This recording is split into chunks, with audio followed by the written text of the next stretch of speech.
Mesdames et messieurs, bonjour. Je suis Sheymat Bibi, consultante en cybersécurité chez OGSBC et votre modératrice de ce webinaire. Je suis très heureuse de vous accueillir encore une fois pour le quatrième webinaire de la série OG Webinars de cette année. Ce webinaire s'inscrit dans le cadre de la semaine de sensibilisation organisée par OGSBC sous le hashtag euh, OG Awareness Week. Durant cette semaine, nous avons essayé d'aborder différents sujets en matière de la cybersécurité pour sensibiliser notre communauté le maximum possible envers les menaces cyber actuelles, tout en partageant des astuces de détection et des mesures de protection face à des menaces telles que le deepfake, l'ingénierie sociale, les attaques brute force, les ransomware et plein d'autres sujets. Je vous invite de nous suivre sur les réseaux sociaux et surtout s'abonner à notre hashtag OG Awareness Week sur LinkedIn pour ne rien rater de nos posts de sensibilisation, que ce soit pour cette semaine ou bien pour les événements futurs de sensibilisation. Et maintenant, si quelqu'un vous pose la question, comment peut-on avoir une cyber-résilience optimale au sein de nos entreprises? Ça serait quoi la réponse d'après vous? Pas de réponse? Pas de panique. À la fin de cette séance, vous aurez tous les ingrédients pour répondre à cette question et plus encore. Mais avant tout, je vous présente les intervenants de ce webinaire. Commençons par Monsieur Jamal Saad, directeur des opérations cybersécurité et intelligence économique chez OGSBC. Ainsi, il est l'un des experts d'audit et d'implémentation des SMSI. Monsieur Thomas Poirier, expert en cybersécurité, formateur et cofondateur de Visualize. Mais malheureusement, Monsieur Thomas n'a pas pu assister avec nous à cause des problèmes de santé. On lui souhaite un très bon rétablissement, Inch'Allah. Passons maintenant au plan de la présentation. Pour une meilleure approche, nous commençons par la problématique à laquelle répond notre webinaire. Nous allons ensuite découvrir ensemble les limites des sensibilisations, les limites des sensibilisations standards, euh, les limites des sensibilisations standards. Et puis, nous allons découvrir les stratégies d'engagement et de sensibilisation innovantes pour l'année 2024. Et puis, Monsieur Jamal va nous donner une vue sur les enjeux de la cyber-résilience et nous allons tous construire une culture de cyber-résilience collaborative. À la fin, pour les questions de nos chers participants, nous avons dédié une session questions-réponses. Donc, n'hésitez pas de poser au cours de la présentation toutes vos questions. Avant d'entrer dans le vif du sujet, je vais faire une petite présentation de services et activités pour ceux qui ne connaissent pas au GSBC. Donc, c'est la filiale africaine de Fousir France. C'est un cabinet d'audit et de conseil en cybersécurité qui s'engage à délivrer des services de qualité et à coût maîtrisé. Parmi ces services, on trouve la gestion des infrastructures et de sécurité de l'information, la protection des entreprises et l'intelligence économique, ainsi des formations en cybersécurité auprès des professionnels des systèmes d'information. Parmi nos clients qui nous font confiance, on trouve le CNAM, l'Université Mondiapolis, Orange Cyberdéfense, Télécom Paris et plein d'autres clients. Pour les formations certifiantes PECB que nous proposons, pour la gestion de risque, on trouve la ISO 27005 Risk Manager et BIOS Risk Manager. Pour l'audit et l'implémentation des systèmes des SMSI, on a la 27001 Lead Auditor, la 27001 Lead Implementer et la 27701 Lead Implementer. Mais ce n'est pas tout. Veuillez visiter notre site web ou nous contacter par email pour en savoir plus. Notre territoire d'accréditation PECB couvre la France, l'Afrique et le Moyen-Orient. Et passons maintenant à nos formations certifiantes C-Council. Ces formations sont disponibles en mode e-learning et impliquent plusieurs domaines, à savoir l'ethical hacking, les penetration testing, computer forensics, SOC analyst, threat intelligence, web application security, cloud security et plein d'autres domaines de certification à laquelle vous pouvez s'inscrire depuis notre page dédiée sur le site web. Pour les modes de formation, nous vous proposons trois modes, que ce soit en présentiel, en self-study ou en hybride. Vous pouvez choisir le mode de formation qui vous convient le plus. Et nos formations en ligne sont disponibles sur Udemy, sur la plateforme Cyber Security Certification et sur la plateforme Cyber Education. À l'occasion de notre semaine de sensibilisation, nous vous proposons des réductions allant à 15% sur toutes nos formations EC Cancel et PECB. Pour en savoir plus, visitez notre site web. Et maintenant, cher Jamal, à vous les commandes.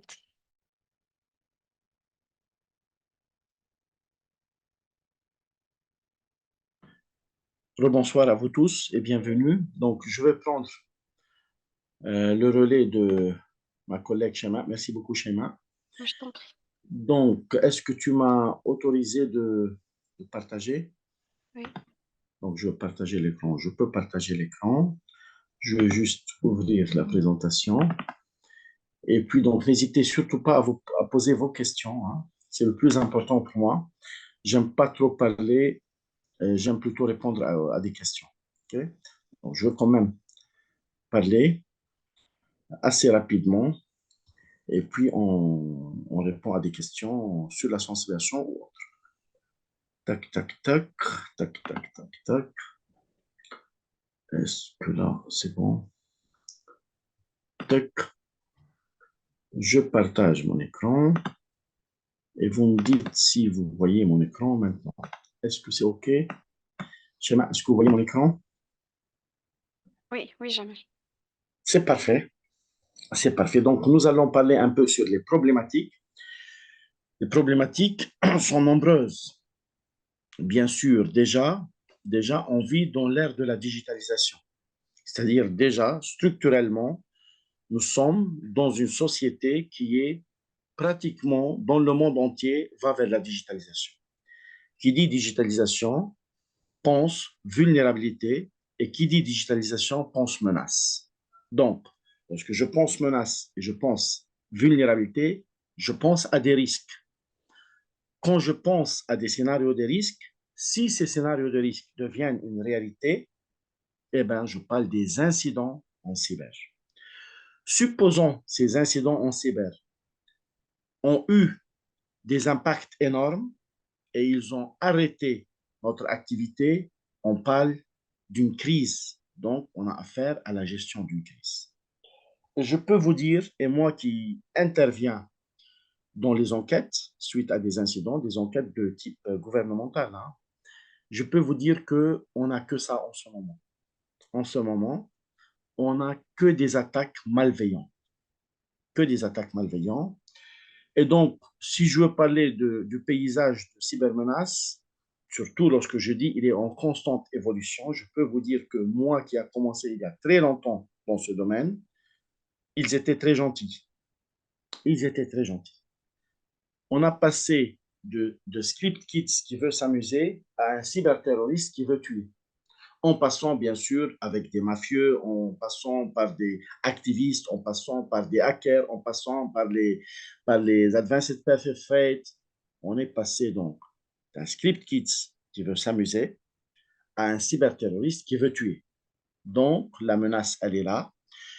La menace, elle est en pleine expansion. La menace devient de plus en plus intelligente et innovante. La menace, elle est là, elle est intelligente et innovante. Et si on va regarder statistiquement la réussite des attaques, on a deux éléments de réflexion. Premier élément de réflexion, les attaques souvent passent par une partie prenante de notre écosystème. C'est-à-dire, les attaques en frontal deviennent moins nombreuses que les attaques lorsqu'on passe par le supply chain. Et lorsqu'on va voir la deuxième remarque, souvent, la réussite de cette attaque est due à du social engineering, de phishing, de spear phishing, tout type d'attaque sur la faille humaine. Sur la faille humaine. La faille humaine, c'est la faille qui va aligner le maillon de la cybersécurité au niveau le plus faible. par rapport aux cybermenaces, c'est ce que je peux vous dire.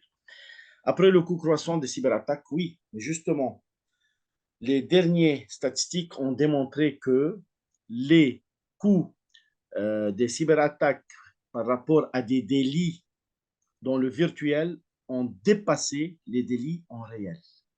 Là, on commence à s'interroger, on va où? D'autant plus qu'il y a des éléments ici qui peuvent favoriser ces délits. Un de ces éléments, c'est la non-sanction. Un de ces éléments, c'est l'absence d'un travail collaboratif dans la réponse à ces cyberattaques. Et un des réponses aussi des pays de non-droit qui peuvent être sur l'origine de ces types d'attaques. Vu tout ce que je viens juste de dire, je peux vous dire qu'il y a un besoin d'urgence d'une sensibilisation accrue. Donc la sensibilisation, elle doit être accrue et on a un besoin assez urgent parce que les statistiques démontrent que la faille humaine reste la faille la plus présente dans les diverses failles qu'un exploitant, une menace, un profil d'attaquant va exploiter. Bien évidemment, une des mesures phares dans la cybersécurité, une des mesures les plus efficaces dans la cybersécurité, une des mesures les moins coûteuses en cybersécurité, c'est la sensibilisation. Faites attention, je parle de la sensibilisation, c'est-à-dire nous allons pas euh, mélanger entre formation et sensibilisation. La sensibilisation a des règles strictes. La sensibilisation a des objectifs totalement différents et des règles de la formation et des objectifs de la formation. Donc, quand la formation, elle est là pour nous faire monter en compétences, la sensibilisation est là pour nous conscientiser, pour nous responsabiliser, pour qu'on se rende compte de type des attaques à notre insu qui peuvent arriver. J'ai lu un livre il y a quelque temps, je le relis tout le temps et vous ne pouvez pas savoir combien ça m'apporte ce livre.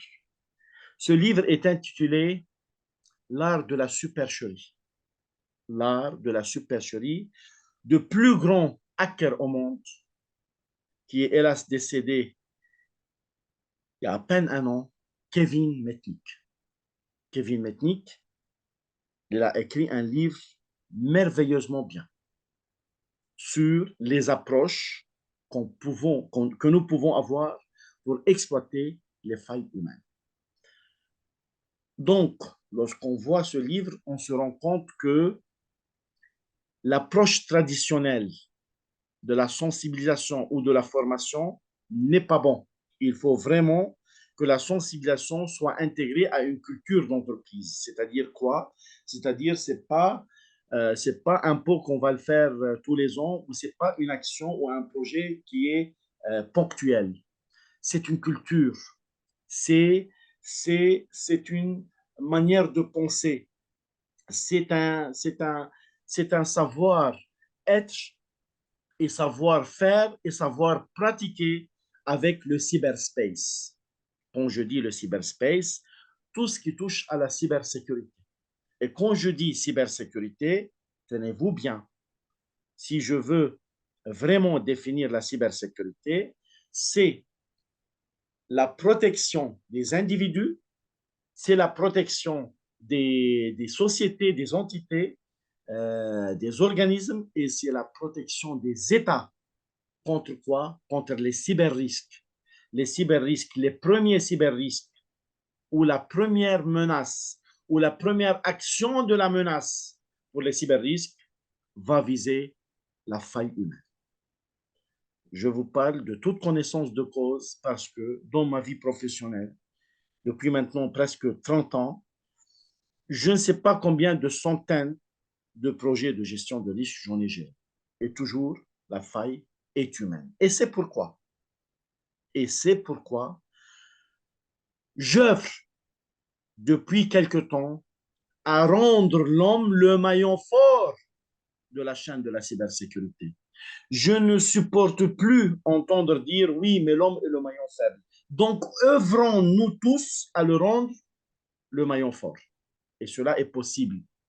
Cela est possible par une approche centrée sur l'homme. Quand je dis homme, homme-femme, c'est-à-dire sur l'humain, on va comprendre les biais cognitifs, on va comprendre les failles psychologiques qui vont influencer le comportement des salariés face aux cybermenaces. Et donc, en jouant sur ce comportement, en mettant en œuvre une stratégie de sensibilisation dans la culture de l'entreprise comme vecteur d'influence, de réflexion, de réponse, de pratique, bingo. Là, bingo. Là, nous allons réussir. Sans cette vision globale qui est appuyée par le top management, par la direction, c'est impossible. C'est impossible. Bien évidemment, nous avons quand même quelques outils. On a le Serious Game. Le Serious Game, c'est magnifique. Moi, je me rappelle quand j'étais à l'école militaire en 2018 ou en 2019 plutôt, 2018-2019, quand on faisait la gestion des crises à l'école militaire, il y avait des entreprises qui viennent et qui voient comment nous, on gère les entreprises pour monter leur serious game et sensibiliser sur la gestion de crise et développer des outils et des jeux sérieux dans ce domaine. Il n'y a pas mieux parce que c'est des simulations qui viennent d'une réalité. Nous étions ici, là, en train de gérer la crise et l'entreprise, elle est là et elle est en train de voir tout ce qu'on fait. Et elle regarde de point de vue cognitif ce qu'on fait. Elle regarde les décisions que nous prenons. Et je me rappelle très bien que le préfet, il nous disait, prenez la moins mauvaise décision. C'est-à-dire toutes les décisions sont mauvaises. Mais prenez la moins mauvaise. Donc, on a cette possibilité d'intégrer de micro-learning et du serious game. Et on a aussi la possibilité d'études de cas, de mise en situation réelle, des campagnes de phishing à l'insu de nos salariés pour voir comment ils se confrontent à ces scénarios, comment ils se comportent dans le cadre d'un email qui vient et on ne sait pas d'où il vient et on croit qu'il vient d'une source fiable et on risque de cliquer, entre autres. Ou une personne qui a l'air très sympathique, qui a l'air très gentille et qui va vous poser des questions qui ont l'air très simples, mais qui va collecter énormément de renseignements sur vous et à votre insu. Donc, des campagnes de sensibilisation personnalisées et ciblées. C'est quoi sensibilisation personnalisée et ciblée? C'est-à-dire, doit être sur un public ressources humaines, public marketing, direction, IT, audit, tout ce qui est juridique. On sensibilise en fonction de ces publics et on mène en fonction de ces publics des tests de campagne de phishing et on mène aussi des campagnes de communication pour voir à la fin si on a des attaques ciblées, spear phishing ou phishing broadcast, on arrive à avoir un taux assez bas sur les clics sur ces liens. Donc, on peut quand même, en adoptant cette stratégie de sensibilisation personnalisée et de sensibilisation très ciblée, et en mettant en place des études de cas réels qui sont vraiment passées, par exemple, si on se rappelle, je ne sais pas si vous vous rappelez de tout ce qui est ransomware. Les ransomware, c'est la faille est humaine avant tout. Hein. Colonial Pipeline, Travelex, des grandes boîtes ont sombré à cause d'une faille humaine qui, un ransomware peut chiffrer les données en exploitant cette faille. Entre autres, hein, la liste, elle est énorme et on en a plein d'exemples. Les enjeux de la cyber-résilience, bien sûr, sont bénéfiques et pour les employeurs et pour les employés. Et pourquoi je dis de la cyber-résilience? Parce qu'en fin de compte, l'objectif de la sensibilisation, c'est quoi? L'objectif de la sensibilisation, d'éviter au maximum les incidents. Et si on a quand même des incidents, parce que les incidents, on ne peut pas les éviter à 100%, avoir les bonnes pratiques de la réaction sur ces incidents, la bonne pratique pour limiter les impacts de ces incidents et les bonnes pratiques pour avoir des retours d'expérience et capitaliser sur ces incidents.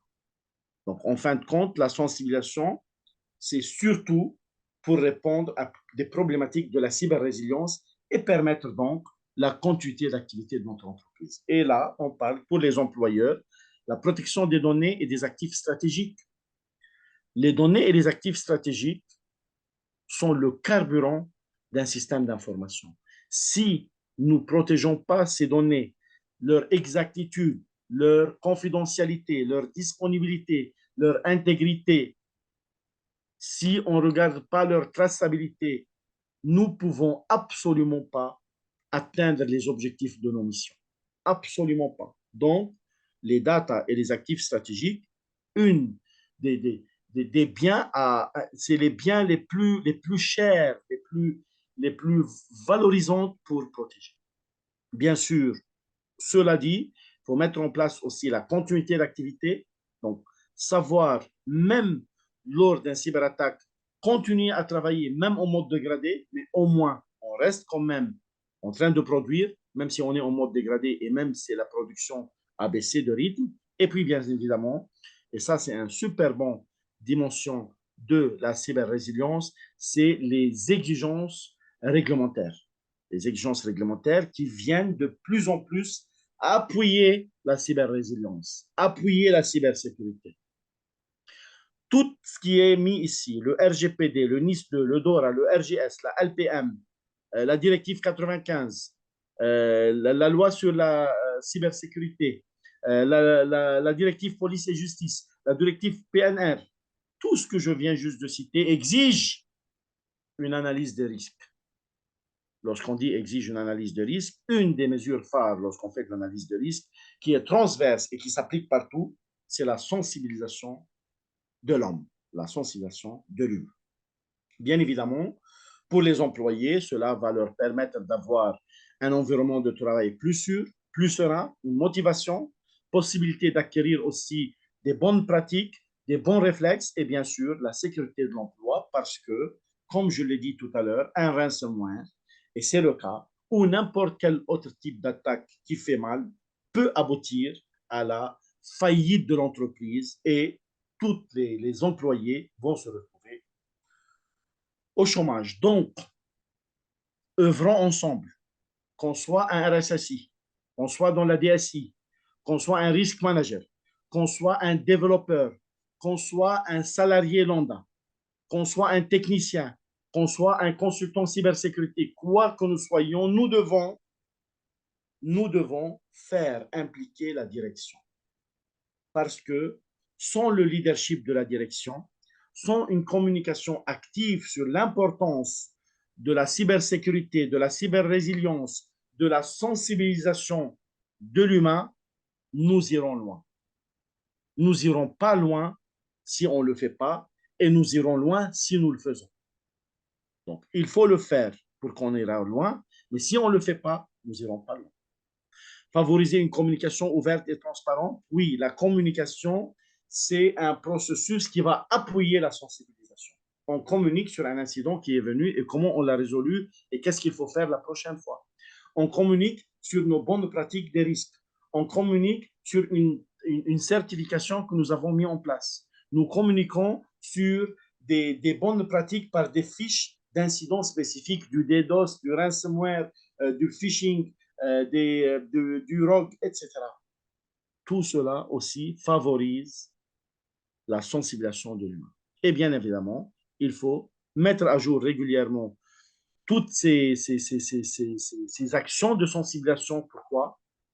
Parce que la cybermenace change de visage. La cybermenace change de mode opératoire. La cybermenace est beaucoup plus innovante que vous croyez. Il y a à peine un mois, il y a une société japonaise qui s'est fait avoir en utilisant l'intelligence artificielle avec une réunion avec des collègues. La personne qui s'est fait avoir, il n'a jamais vu ses collègues, il a entendu leur voix. Ils étaient reconstruits par l'intelligence artificielle Ils ont fait une réunion. Il a fait, lui, une réunion avec ceux qui croyaient être ses collègues.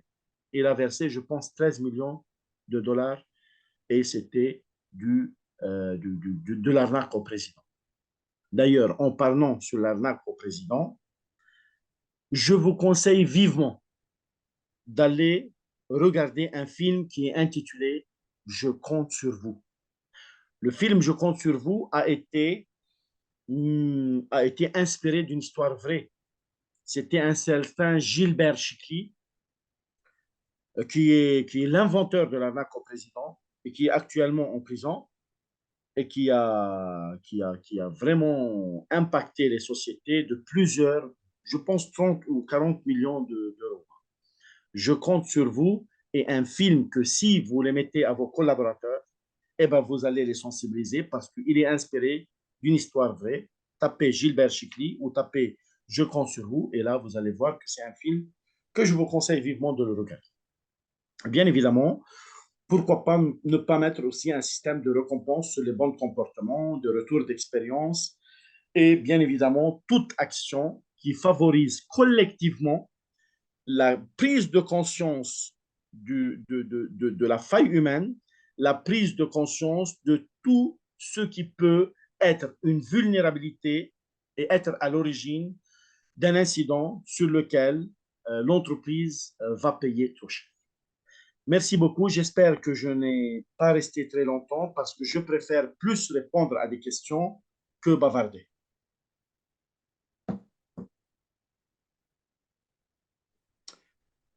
Donc, Non, Jamal, au contraire, merci pour cette intervention pertinente.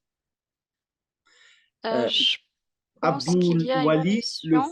le film s'appelle, le titre, Je compte sur vous. Je compte sur vous. Ok.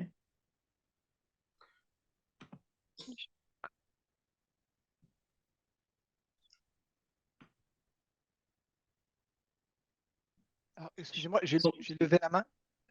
Est-ce que je peux intervenir? Bien Bonsoir. sûr, moi je Oui, bien sûr. préfère que l'intervention soit vocale. Hein. Je préfère que ça soit en vocal, c'est plus humain.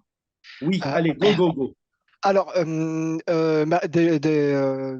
bonsoir tout le monde, mesdames, messieurs. Merci, Monsieur Saad, pour cette présentation qui est très intéressante. Par contre, moi, alors j'ai une question sous forme, on va dire, d'affirmation, voire d'interrogation. Aujourd'hui, les grandes sociétés, les entreprises sensibilisent leurs collaborateurs à ce type du moins de social engineering, hein, parce que c'est l'amont de la cyberattaque, hein. Dans le cadre essentiellement, pour ceux qui ont fait peut-être le cursus ethical hacking, c'est le footprinting, c'est la recherche d'informations au maximum pour la target. C'est assez bien fait, j'ai envie de dire, sauf que moi, alors je partage une expérience, hein. Moi, de ce que je peux constater, c'est que quand les collaborateurs ne sont pas au fait de la technologie, on va dire, si on prend par exemple, je ne sais pas, un service comptabilité, un service achat, un service commercial, ce genre de choses, ils en ont conscience, ils l'entendent parler, ils savent ce que c'est, du moins plus ou moins.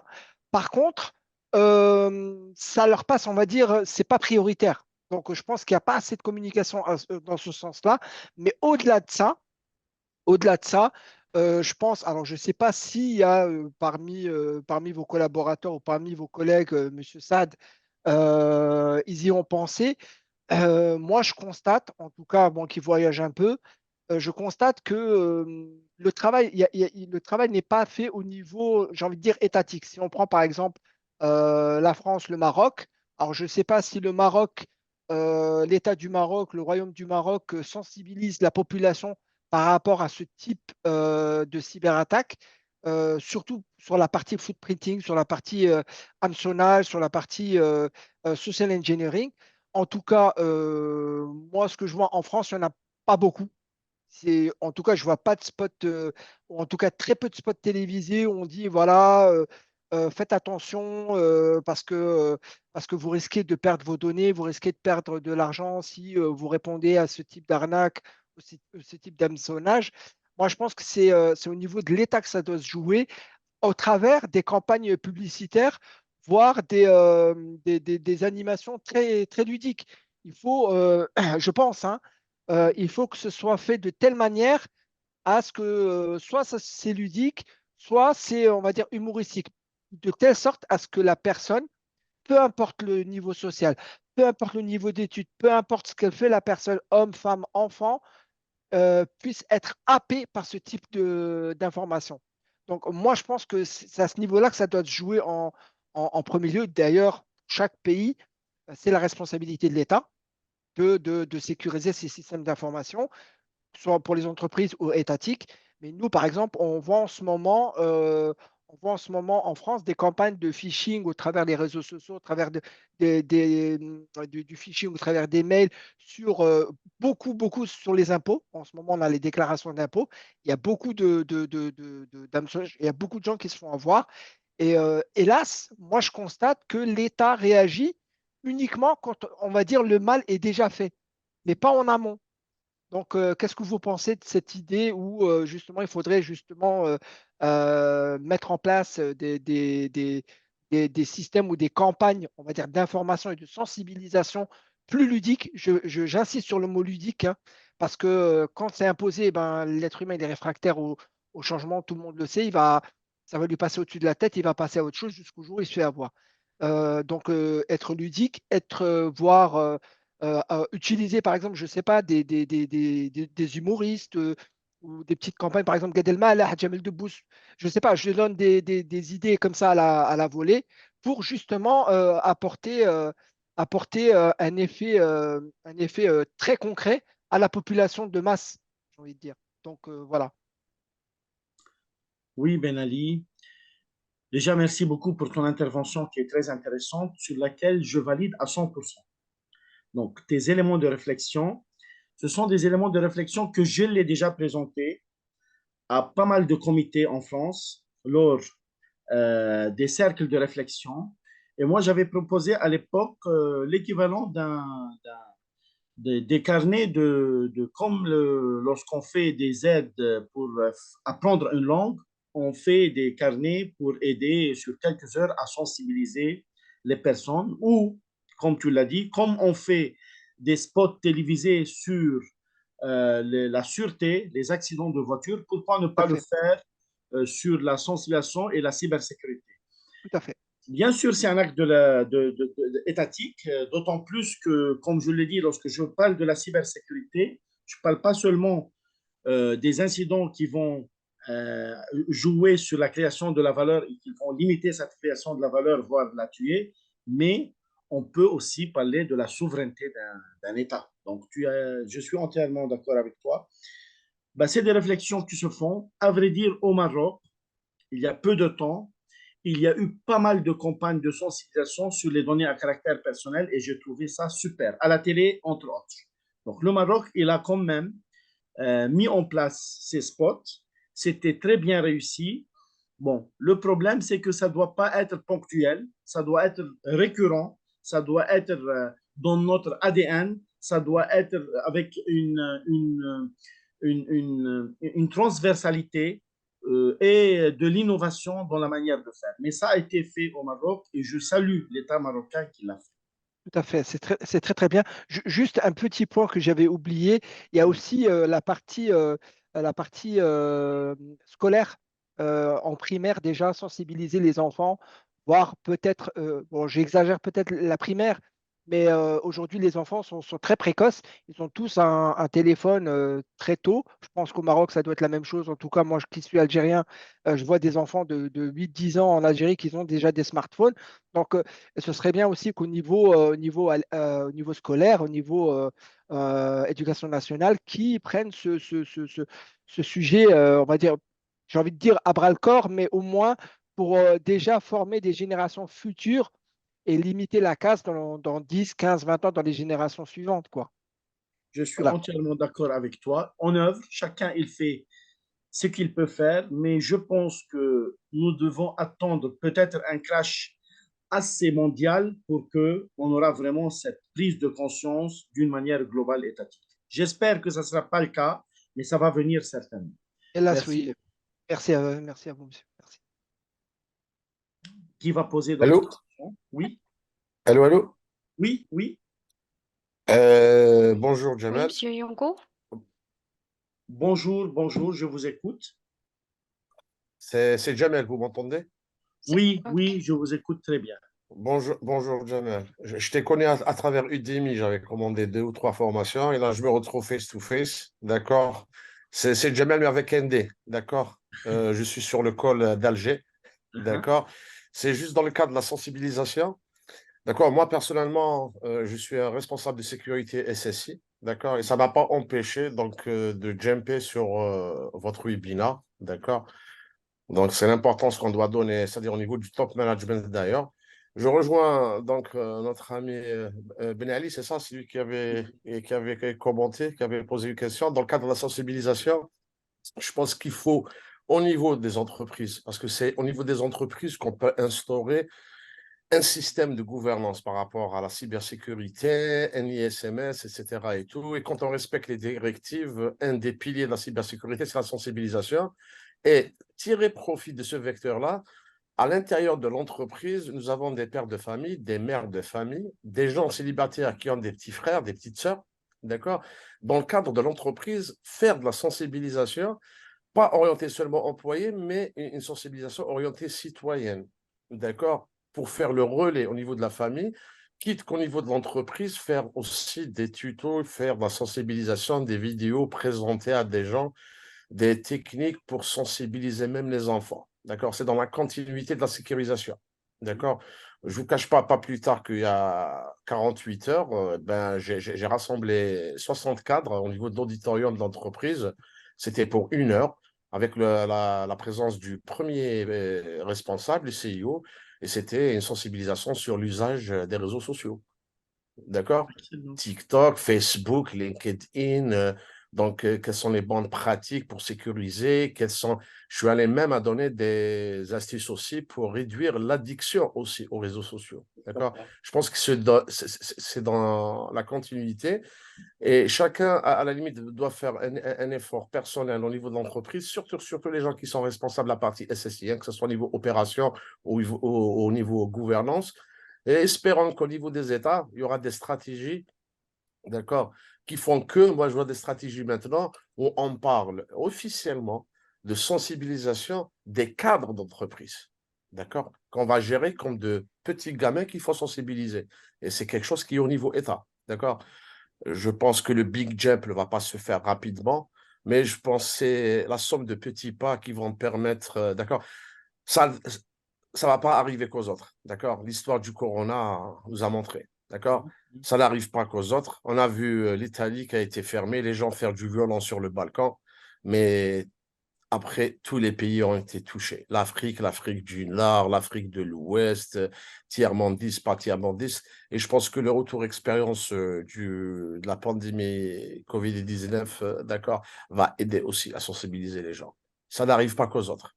Ça Merci n'arrive pas beaucoup. aux autres. Merci beaucoup pour cette belle intervention. Aussi, ça montre aussi que vous avez de la maturité sur le sujet et que vous avez quand même un recul et que vous avez compris les enjeux parce qu'il y en a qui n'ont pas encore compris et il y en a qui ne veulent pas comprendre que lorsqu'ils auront un sinistre. Et il faut persévérer, parce que c'est ça aussi la Voilà, sensibilisation. il faut Il persévérer. faut, Chacun, il il faut mène l'action comme persévérer. ça. Et la sensibilisation aussi, si on fait une vidéo de 1 heure, parce qu'il faut aussi utiliser des techniques. D'ailleurs, c'est moi qui avais posé une question en disant, est-ce que quelqu'un de veut pour m'aider? Est-ce qu'il y a une solution open source, free, que je peux installer Oui, en prémisse, on a, si parce tu que veux, moi, je suis en train, d'accord? on a une plateforme. Tu trouves pas mal de supports de sensibilisation sur notre plateforme. C'est cybereducation.fr, Je la www.cybereducation. connais. Je la connais. Moi, si je veux la mettre comme une plateforme virtuelle au niveau du data center, au niveau de l'entreprise, parce que nous avons une stratégie. C'est pas tout le monde qui a une adresse mail en interne qui a le droit d'envoyer à l'extérieur. Donc, il n'y a pas d'accès Internet. Et moi, même cela, je dois les sensibiliser. Parce que la faille humaine, c'est le maillon faible, la cybersécurité. Il n'a pas d'accès à Internet au niveau de l'entreprise. C'est la police. C'est pas tout le monde qui a accès. Mais il a une messagerie, mais il a accès Internet à la maison. Donc, si je dois déployer des vidéos et des tutos, même ces gens-là sont concernés par la sensibilisation. C'est vrai. Et si je fais une sensibilisation sur un thème, Eh bien, dans le cadre de la sensibilisation, c'est refaire le même thème sans rien changer. C'est comme un rappel de vaccin après 6 mois. Exact, exact. D'accord? Donc, il faut assurer ça aussi. Bravo, bravo, Jamal. Bravo, bravo, bravo. Ça fait plaisir de voir quand même qu'il y a des personnes qui prennent cette sensibilité à cœur et qui vont œuvrer ensemble et sans relâcher l'affaire, avec beaucoup de patience pour arriver à cette action collaborative, holistique, totale dans le cadre de la sensibilisation. Inch'Allah, Inch'Allah. Inch'Allah. Qui a Ah, encore des questions? Alors, je voulais, oui. pardon, je voulais Oui, juste rebondir vite fait sur ce que disait Jamel d'Alger. Euh, alors, moi, je suis entièrement d'accord sur l'ensemble de ce que vous disiez à l'instant, à un point près.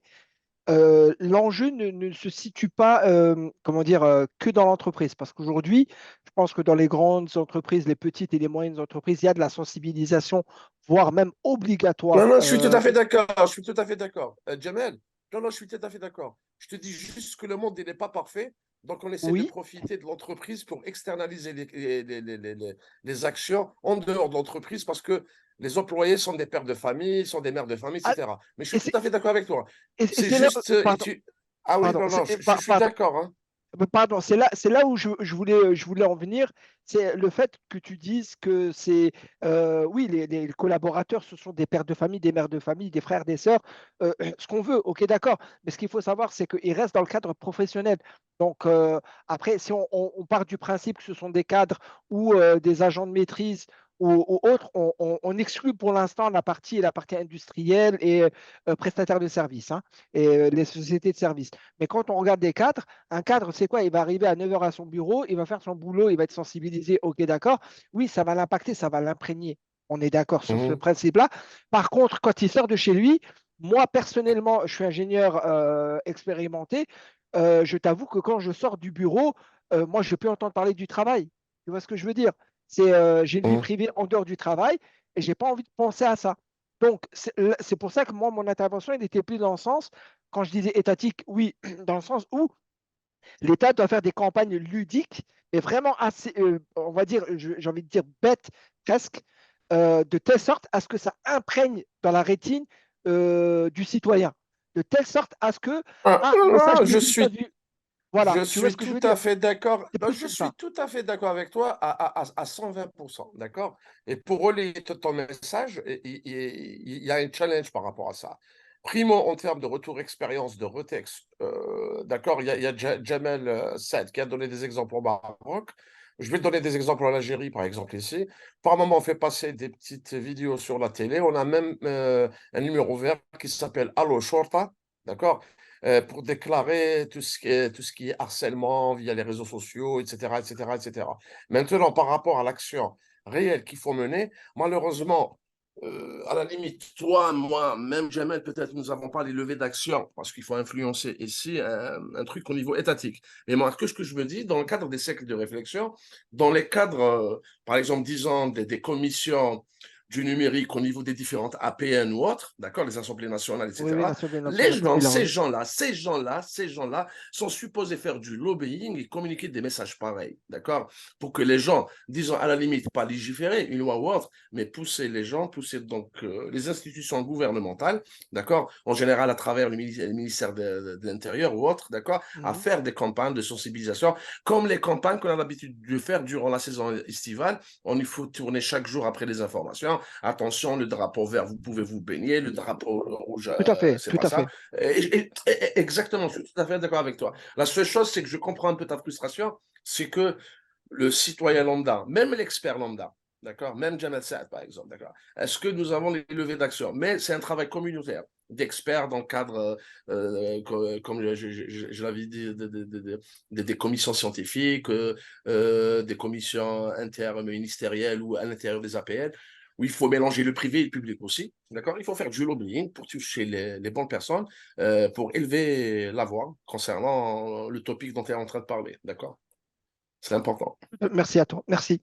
merci, merci Ah, à c'est vous deux. moi. Je vous remercie tous. Merci à vous deux. Vous avez enrichi le débat qui a levé quand même le niveau et on voit cette maturité. Est-ce qu'il y a d'autres personnes Je souhaite Jamal, poser une je question. veux rebondir. Le Maroc, déjà, il a lancé une plateforme Iblar Mhm. pour le signalement des abus cyber.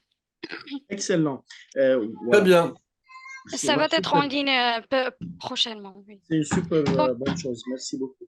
il y a Bert Yongo qui a levé la main. Oui, Oui, allez, en je fait, vous écoute. oui, Vas-y. Bert? oui, bonsoir, c'est Bette Yungu depuis le Cameroun. Donc, Oui. j'ai eu à acheter vos cours sur Udemy. Je pense que c'est pas la suite que j'ai été informée de ce webinaire. En fait, je suis à Orange Cameroun, mais depuis pas mal de temps, nous mettons en place des semaines de sensibilisation. Donc, pendant le mois d'octobre, nous avons une semaine dédiée à la sensibilisation. Euh, mais là, je me demandais comment impliquer davantage le top management parce que aujourd'hui, par exemple, dans l'entreprise, le top management beaucoup plus valide le budget. Mais après, je me dis, c'est pas peut-être suffisant. Ils peuvent faire mieux. Je sais pas si vous avez des tips qui peuvent nous amener à leur faire participer davantage sur les sujets de cybersécurité. Moi, personnellement, j'ai un petit tips, d'accord? C'est un peu personnel, chacun sa manière de communiquer. Parce que aussi, quelqu'un qui est dans la partie SSI, c'est quelqu'un qui est sensibilisé, mais c'est quelqu'un aussi qui doit être un peu filou dans la manière de communiquer, de sensibiliser les gens et de vendre sa sauce, même au niveau du top management. D'accord? Première des choses, moi, en rejoignant une compagnie en tant que RSSI, c'est qu'après 2 mois, j'ai commencé à soumettre des lentes au conseil d'administration. Et j'ai pu convaincre le CEO de faire ça. Il faut, je ne sais pas si au Cameroun, vous avez un référentiel. En général, un référentiel de sécurité. D'accord? Je sais que le Maroc, ils ont aussi un référentiel, comme l'Algérie. C'est quelque chose qui est carrément équivalent à une loi, d'accord, en termes d'applicabilité. D'accord? En général, il se repose sur des mesures et des contrôles à la ISO 2702 et au framework NIST. Et il y a, au niveau du gouvernement, par exemple, il y a eu 2 sessions sur la partie sécurité nationale et sur la partie souveraineté numérique. Ben, le sujet, c'était la cybersécurité. Je me suis permis, vis-à-vis du top management, en préparant ma présentation, d'accord, de mettre des photos de l'événement. Vous avez le chef d'état-major, vous avez le président pour dire, c'est important, attention, il y a la loi, attention, il y a le référentiel. Maintenant, c'est pas attention, c'est quand même, on parle à des gens qui sont de CX level.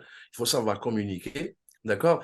Il faut aussi, par exemple, dans le cadre de la cybersécurité, parler de ce qui se passe. Est-ce que vous savez que les 3 dernières années, 2022, 2023 et 2024, il y a Allianz avec Z Assurance, un très grand assureur et assureur mondial, d'accord, qui a fait une étude sur la partie quel est le souci, d'accord, du top management, des conseils d'administration, d'accord, en termes de risque entreprise. Donc, les gens vont parler du risque politique, ils vont parler de pandémie, ils vont parler de business continuity qui s'arrête, ils vont parler des tremblements de terre, par exemple, ils vont parler d'une crise d'énergie. Donc, ils classifient ça.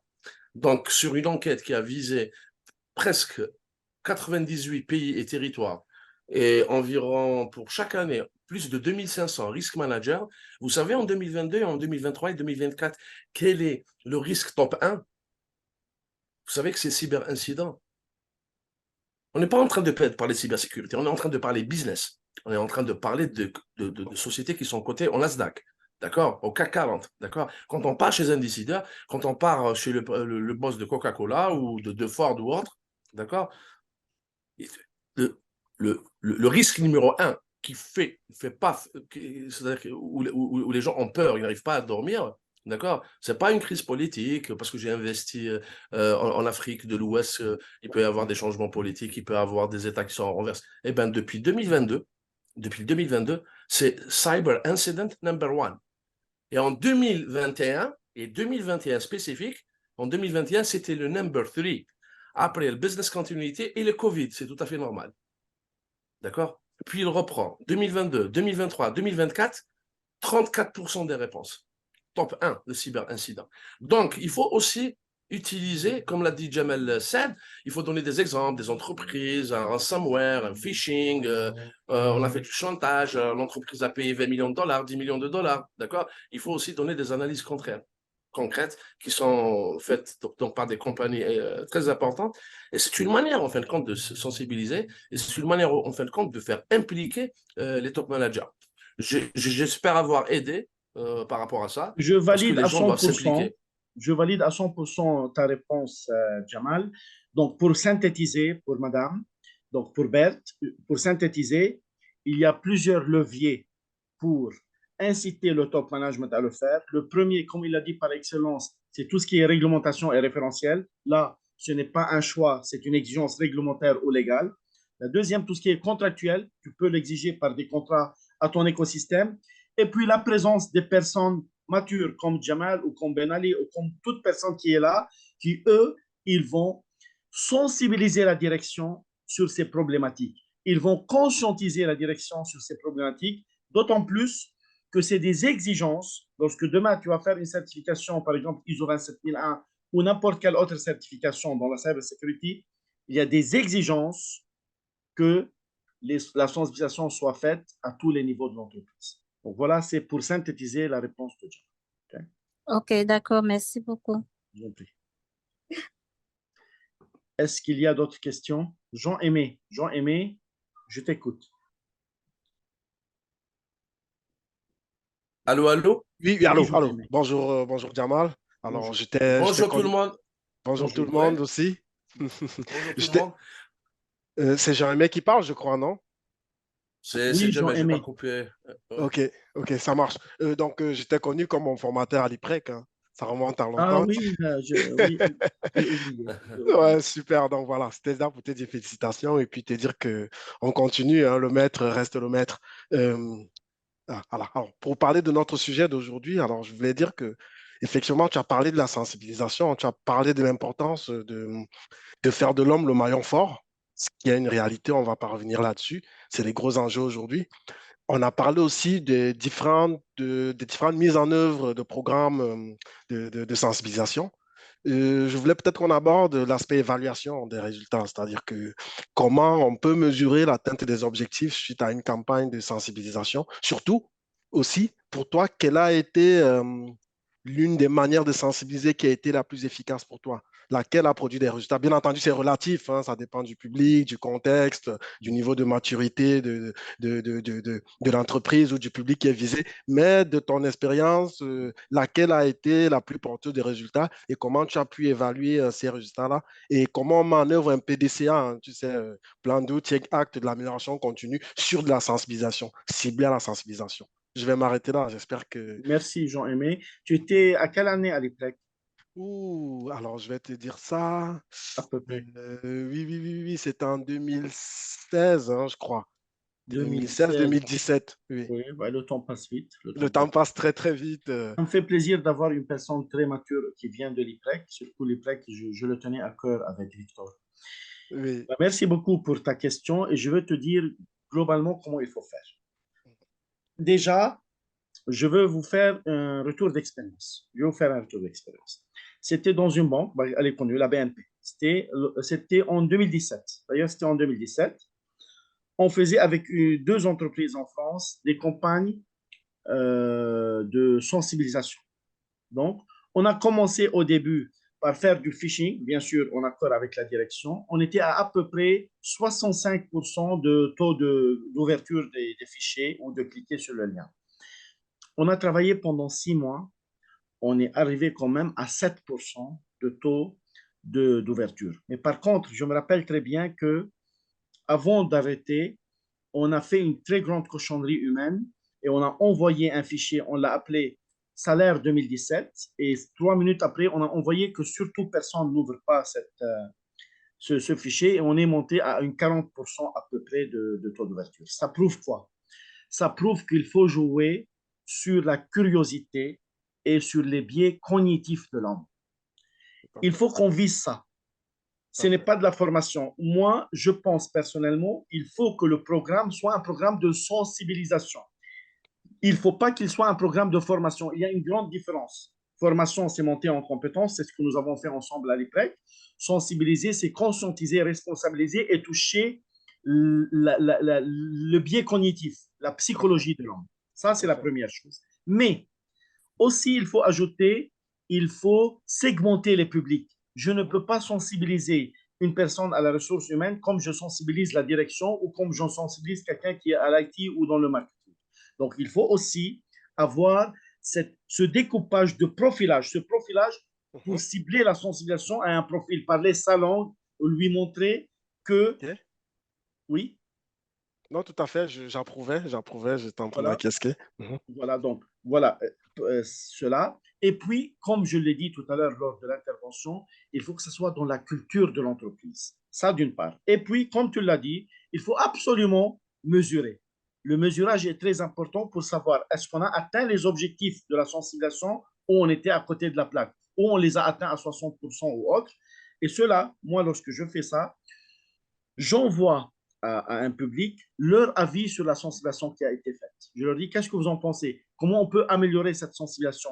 Qu'est-ce qui vous a chagriné? Ça, d'une part. Et d'autre part, surtout, ne tombez pas dans le panneau. J'étais en train de faire un audit ISO 27001, audit de certification ISO 27001. Il n'y a pas très longtemps. Il n'y a pas très longtemps. Et la direction me sort, d'ailleurs, le RSSI, il m'a sorti qu'ils ont fait 30 heures de sensibilisation dans l'année. C'est énorme. Il ne faut pas faire 30 heures de sensibilisation pendant l'année. Tu fais une demi-heure par mois, qui est assez formelle, et tu le fais tout le long du mois par des screenshots, par des flyers, par des emails, par des bandes dessinées. Il faut que ça soit imprégné dans toi. C'est très important. C'est pas tac et je m'arrête. Non. Tu fais tous les mois une demi-heure qui sont formelles, qui sont protocolaires, et toute l'année, tu diffuses, tu communiques sur les bonnes pratiques, mais d'une manière douce, d'une manière compréhensible et surtout d'une manière quantifiable par rapport à des indicateurs. C'est comme ça qu'il faut faire la sensibilisation et surtout, comme je l'ai dit, c'est un acte de la direction avant tout. Il a dit, notre collègue, c'est un acte de l'État, certes, si on va aller plus loin, mais dans la direction, dans l'entreprise, ça doit être un acte de la direction. Ça doit être, on doit avoir des ressources qui sont mises en place. On doit avoir une communication de la direction pour que le RSSI demain ou le risk manager qui veut sensibiliser ou le DPO il sensibilise de plus en plus, soit crédible, qu'on l'écoute. Et puis, pour finir, il faut surtout mettre des petits quiz en fin d'une sensibilisation qui vont nous aider aussi à évaluer l'atteinte des objectifs. Merci beaucoup. Jamel, Oui. Jamel, par rapport à ce topic, je vais juste rajouter un petit détail. J'aime utiliser les expériences. Ça, c'est mon expérience à moi. D'accord? Dans le cadre d'une campagne de phishing, après avoir sensibilisé les gens, d'accord? Oui. Qu'est-ce qui s'est passé? C'est-à-dire, nous avons subi, c'est-à-dire, disons, une petite période, il y a eu beaucoup d'emails de phishing. D'accord? Et j'ai travaillé avec la DSI, la partie opérationnelle sur la partie sécurité, pour donner un process. Comment signaler, mettre le RSSI en copie, quelles sont les pratiques, comment déclarer ça au helpdesk, etc., etc., etc. Une fois, par rapport à un phishing, il y a eu, je suis parti voir l'ingénieur sécurité. Je lui ai dit, tu rentres dans ta plateforme, donne-moi tout le nombre de personnes qui ont été atteintes par cette tentative de phishing. D'accord? Et moi, historiquement, il n'y avait que 4 personnes qui avaient déclaré ça, qui avaient annoncé ça. Donc, c'est bien aussi de partager certains KPI pour faire peur aux gens, mais sans rentrer aussi dans les détails. Après ceci, qu'est-ce que j'ai envoyé un mail, ça a fait peur aux gens. Et le comportement, il a changé quelques jours après. Mais je n'ai pas cité les gens. Il faut surélever le débat, d'accord? En disant, je remercie d'abord les gens qui ont été proactifs, etc. et tout, ils ont signalé. Mais j'ai dit que malheureusement, sur le nombre de personnes, des employés qui ont été victimes de phishing, il n'y a eu que 27,9, et je me rappelle du chiffre, de personnes qui avaient signalé ça. Donc, soit les gens, ils sont sûrs que c'est une tentative de phishing, mais ils n'ont pas signalé, soit c'est des gens qui n'ont pas fait attention. D'accord? Donc, on met en rouge un rappel, faire attention. Il faut déclarer. Soit il faut déclarer, soit il faut revoir. Tu as un souci, tu es vulnérable. D'accord? Et ça fait peur un peu aux gens, et sans les nommer. D'accord? Le comportement, il a vraiment changé. Je me Jamal, retrouve sur des je veux attaques. juste, Oui, ce que tu dis est vrai, mais je veux juste te dire une chose très importante. oui. Le problème, c'est que souvent, on met en place des mesures, on va dire, ou de processus disciplinaires. Et j'ai remarqué que ce processus disciplinaire fait en sorte que plus personne ne dit rien. C'est juste entre parenthèses. Je comprends tout à fait, d'accord. Je ne suis pas allé au niveau sanction. Je suis allé dans le cadre de la sensibilisation au niveau 2. Attention, ne baissez pas votre garde. Et d'ailleurs, même les noms n'ont pas été cités. Il y a eu 27% de gens qui ont réagi, d'accord, qui ont pris attache avec la DSI, qui ont mis le RSSI en CC. Le reste, en fait, qu'est-ce que vous êtes en train de faire indirectement? Mais il n'y a pas eu de sanction derrière, d'accord? Mais ça a permis aux gens, c'est-à-dire de les réveiller un peu et de changer leur comportement. Et depuis, je ne vais pas dire c'est du 100%, depuis toutes les tentatives de phishing, j'ai un KPI minimum de 80% de gens qui signalent, Pas mal du tout. d'accord? Ouais. Pas mal du tout. Bravo. Voilà, merci beaucoup pour cet ajout sur la réponse. Voilà, après, si on met en place des mesures disciplinaires ou des sanctions, il faut faire très attention à comment on les met, parce que ça va couper tout processus de notification. Plus personne va notifier. Okay? Donc, je l'ai vu, hein, je l'ai vu dans pas mal d'entreprises. Donc, il faut le faire d'une manière, si on met un processus disciplinaire, il faut le faire pour quelqu'un qui répète tout le temps les conneries. Donc, on considère qu'il n'est pas responsable. Mais il faut que ça soit bien fait, sinon ça coupe toute communication et toute notification. Excellent. Est-ce qu'il y a d'autres questions?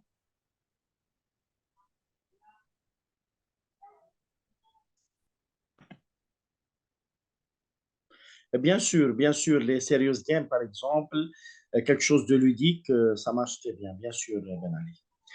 Eh bien, écoutez, si vous n'avez plus de questions, on va arrêter notre webinaire Il y a une ici. question. Oui. Que faire si vous êtes victime d'une cyberattaque?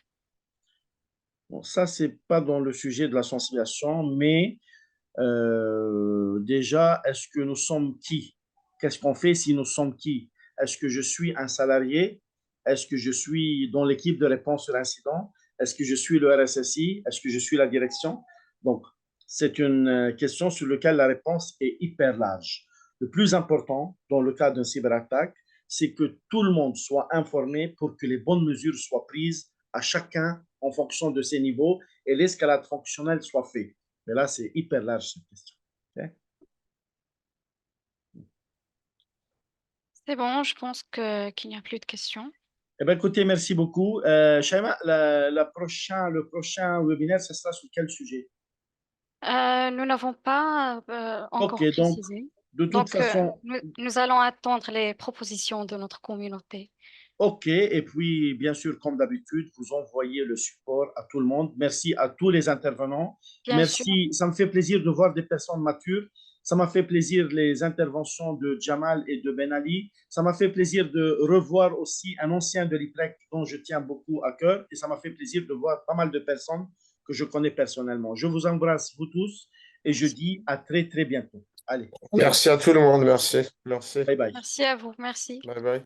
Au revoir.